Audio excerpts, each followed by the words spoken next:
మహాగణుడు జీవాధిపతి అయిన యేసుక్రీస్తు ప్రశస్త నామములో మీకందరికి వందనాలు.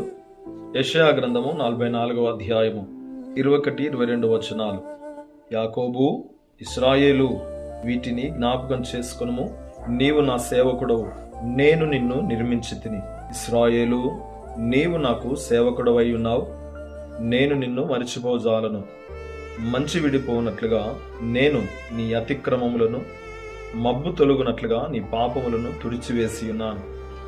నేను నిన్ను విమోచించి ఉన్నాను, నా యొద్దకు మల్లుకొనుము.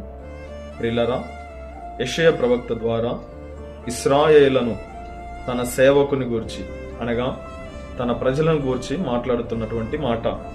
ఆయన జ్ఞాపకం చేసుకుంటూ, నీవు నా సేవకుడవు, నేను నిన్ను నిర్మించానని చెబుతూ ఉన్నాడు. నీవు నాకు సేవకుడవై ఉన్నావు, నేను నిన్ను మర్చిపోజాలను అంటున్నాడు. ప్రియులారా, దేవుడు తనకు పరిచారకులుగా లేదా సేవకులుగా ఎన్నుకున్నటువంటి వారిని పేరు పెట్టి పిలిచి తన మహిమతో నింపాడు. తన మహిమ గల పరిచర్య కొరకై తన ఘనమైన నామానికి మహిమ ప్రభావములు కలుగునట్లుగా ఎన్నుకొని తన చిత్తం యావత్తు నెరవేర్చగలిగిన శూరులుగా, పరాక్రమశాలులుగా ఆయన చేస్తాడు. గిద్యోనుతో అలాగే అంటున్నాడు.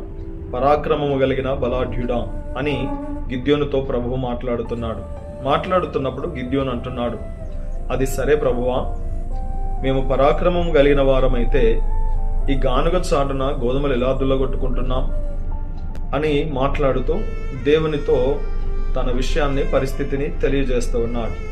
ప్రియులారా, మిద్యానీయులను బట్టి గిద్యోను చాటున, గానుగ చాటున దుల్లగొట్టుకుంటున్నటువంటి సందర్భంలో చెబుతున్నటువంటి మాట.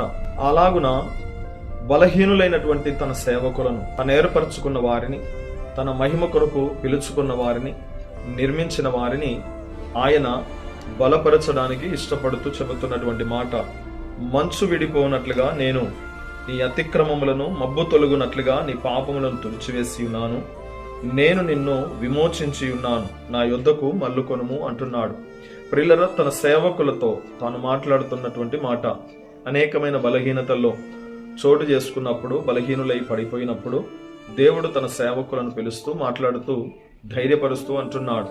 అన్నిటినీ, ప్రతి పరిస్థితిని సమాధానకరంగా మార్చగలిగిన ప్రభువు తన సేవకులతో మాట్లాడుతున్నటువంటి ఈ సంఘటన మన జీవితంలో కూడా ఆపాదిస్తే మన లోపాలను, బలహీనతలను క్షమించి కడిగివేసి తన మహిమ కొరకు నిలబెట్టుకోగలిగిన దేవుడు మన దేవుడు గనుక నీతోనూ నీ కుటుంబంతోనూ ఈ మాట మాట్లాడుతూ అంటున్నాడు, నిన్ను బలపరుస్తాను, నిన్ను నిలబెడతాను అని చెబుతున్నాడు. గనుక ఇటు మాటను బట్టి నీ